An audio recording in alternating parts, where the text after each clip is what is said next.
إن عدة الشهور عند الله 12 شهرا في كتاب الله يوم خلق السماوات والأرض منها 4 حرم আল্লাহ রাব্বুল আলামিন জানায় দেন মাসের সংখ্যা আসমান জমিন সৃষ্টি থেকে নিয়ে 12টা। এই 12 মাসের মধ্যে 4 মাস হলো সম্মানিত মাস, হারাম মাস। কোন 4টি মাস সম্মানিত মাস? রাসূল আকরাম সাল্লাল্লাহু আলাইহি ওয়াসাল্লাম সুস্পষ্টভাবে জানায় দেন আসমান জমিন সৃষ্টি থেকে নিয়ে মাস হলো 12টা। এর মধ্যে 4টি মাস হলো সম্মানিত মাস। এই 4 মাসের 3টা মাস হলো ধারাবাহিক পরপর। এই যে মাস চলতেছে জিলকদ মাস, এটা একেবারে শেষের দিকে, 25 তারিখ শুরু হয়ে গেছে। এরপরে আসবে জিলহজ মাস, এরপরে আসবে মুহররম মাস। এই 3টা হলো ধারাবাহিক। আর একটা হলো শাবান মাসের আগে রজব মাস। এই 4টি মাস হলো সম্মানিত মাস। এই মাসগুলার মধ্যে আমাদের সবার জন্য করণীয় যে আমল, আল্লাহ তাআলা বলেন ফালা তাযলিমু ফীহিন্না আনফুসাকুম, এই সম্মানিত মাস সমূহের মধ্যে তোমরা নিজেরা নিজেদের উপরে জুলুম করবা না। আল্লাহ কি বললেন?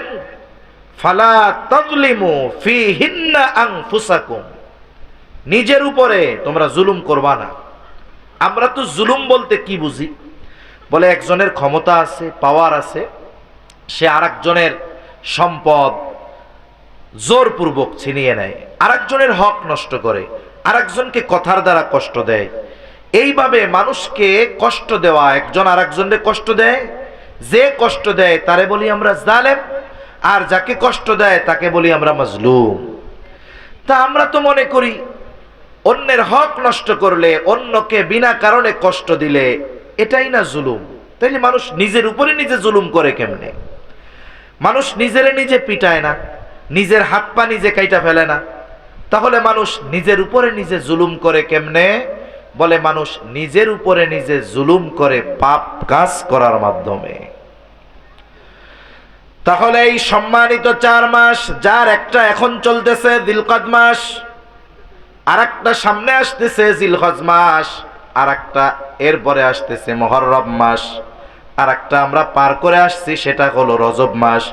এই সম্মানিত 4 মাসে সবার জন্য যে আমল, সেটা হলো নিজের উপরে জুলুম করা যাবে না।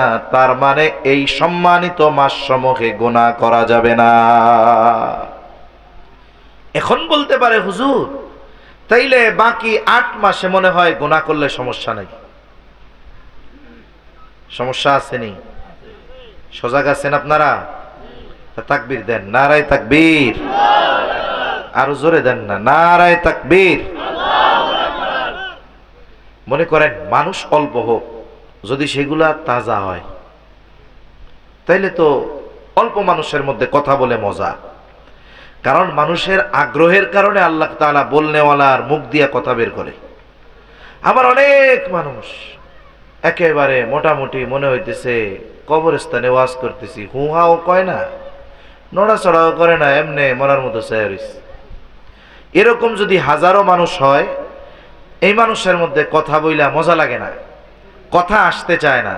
কিন্তু মানুষ কম হোক, কিন্তু মানুষের যদি কথা নেওয়ার চাহিদা থাকে, তাদের যদি রেসপন্স থাকে যে হ্যাঁ একটা কথা বুঝতেছি, জবাব দেয়, তাহলে অল্প মানুষের মধ্যেও কথা বলে মজা আছে।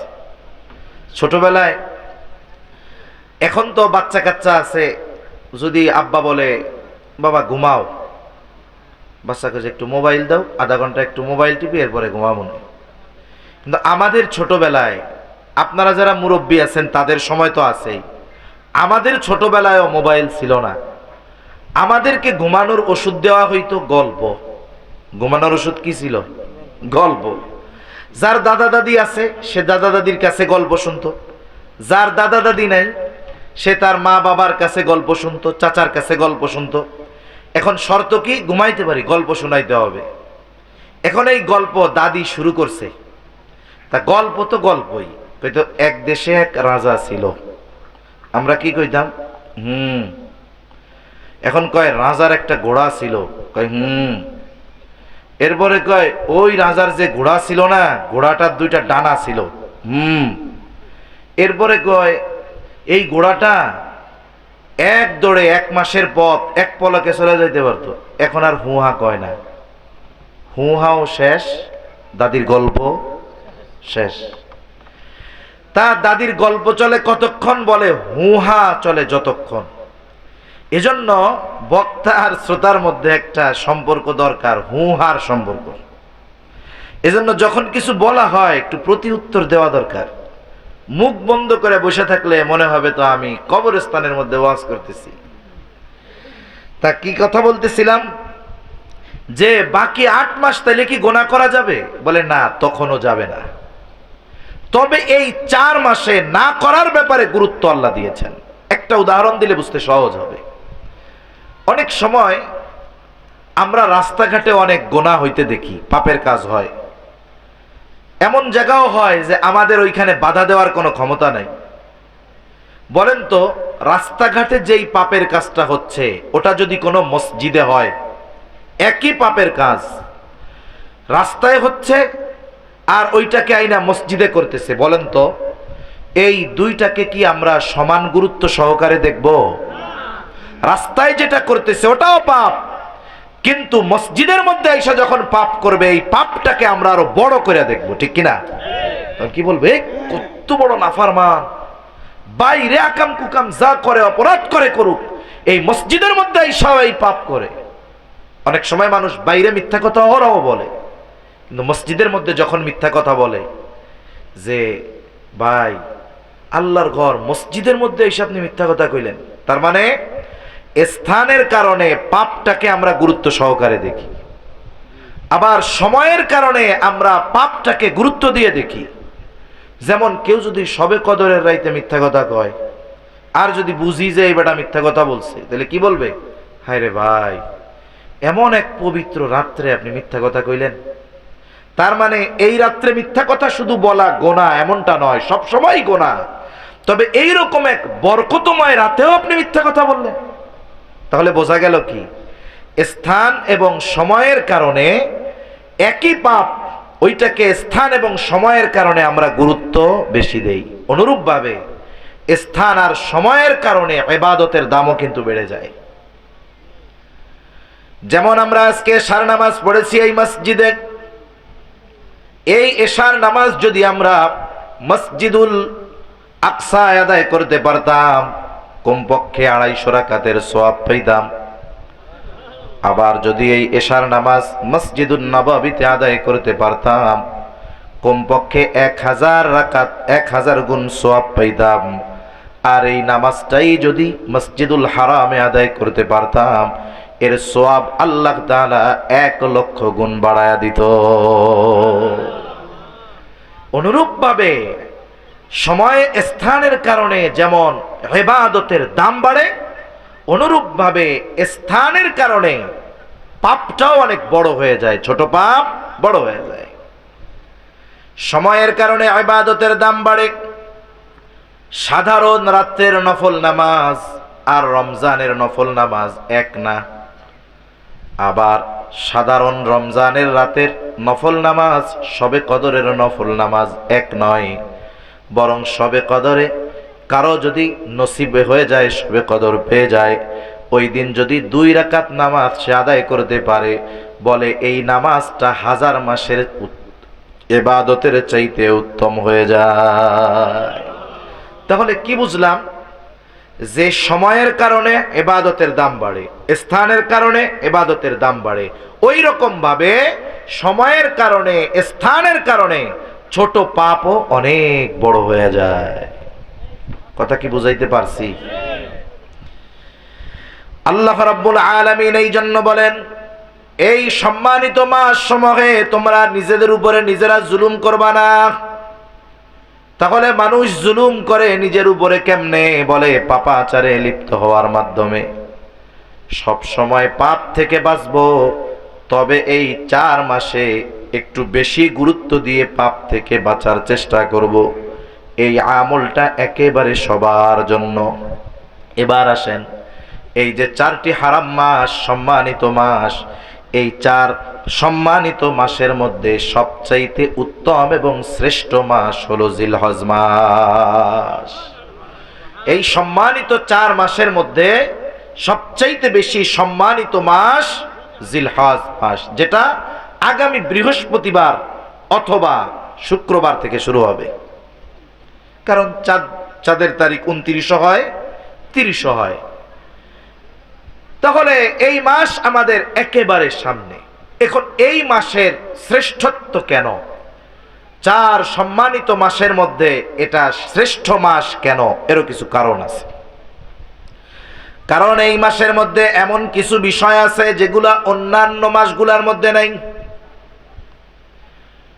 আর জিলহজ মাসের আগের মাস আর পরের মাস, এই দুটাও মূলত জিলহজ মাসের কারণেই সম্মানিত বলা যায়। জাহেলিয়াতের সময়ও মানুষ যেন নির্বিঘ্নে হজ করতে যাইতে পারে, আবার নির্বিঘ্নে যেন হজ শেষ করে তার বাড়িতে পৌঁছাতে পারে, এই জন্য জিলহজ মাসের আগে জিলকদ মাস থেকে নিয়া একেবারে মুহররম মাসের শেষ পর্যন্ত ওই জাহেলিয়াতের সময়ের মানুষগুলাও যুদ্ধ বিগ্রহ, হানাহানি, ঝগড়া এগুলোর মধ্যে জড়াইত না। তাহলে আসেন, 1 নম্বরে আমরা জানি এই জিলহজ মাস কেমন ফজিলতময় মাস। বিশেষ করে এই মাসের প্রথম 10 দিন হলো সবচাইতে গুরুত্বপূর্ণ।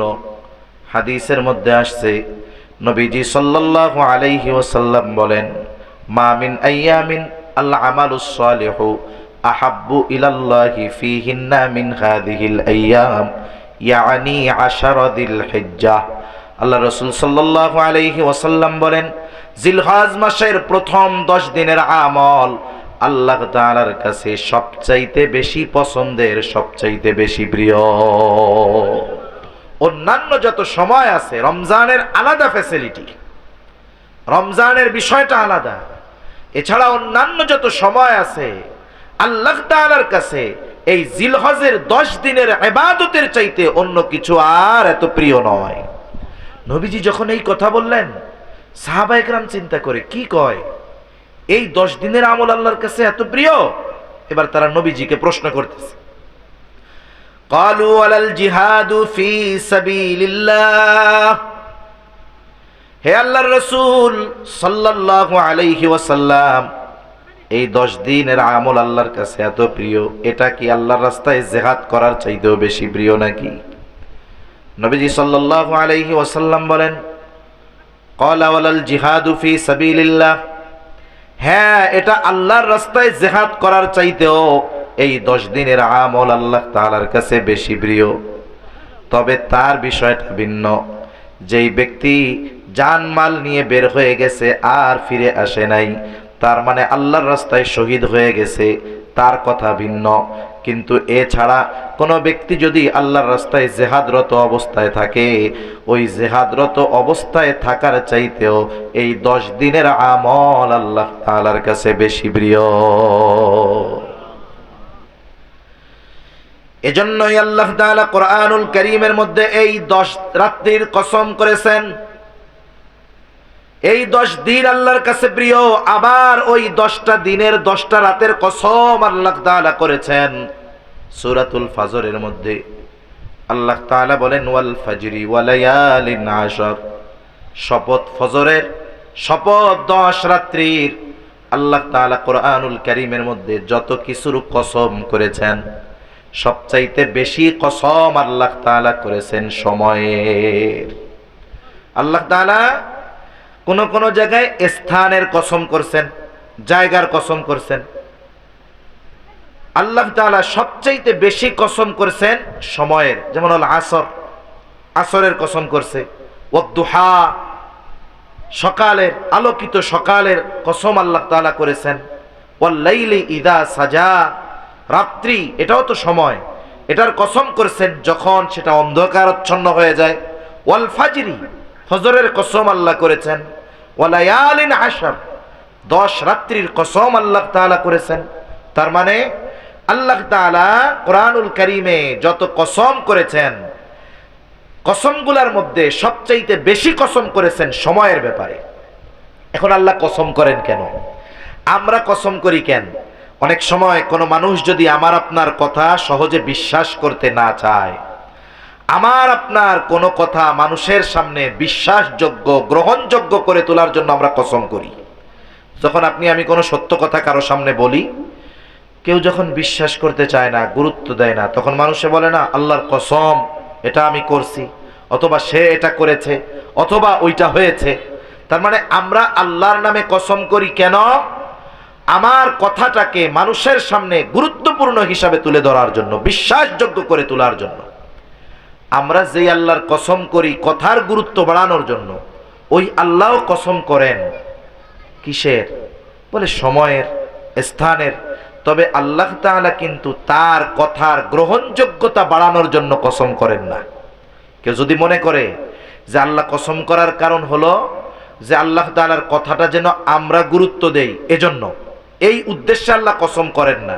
তবে মানুষের একটা খাসলাত এইটা, মুফাসসিরিনে কেরাম বলেন মানুষের একটা খাসলাত হলো, মানুষ যখন স্বাভাবিক কোনো কথা বলে, ওই কথাটাই যদি কসম সহকারে বলে, তাহলে মানুষ কসম সহকারে কথাটাকে গুরুত্ব দেয় বেশি।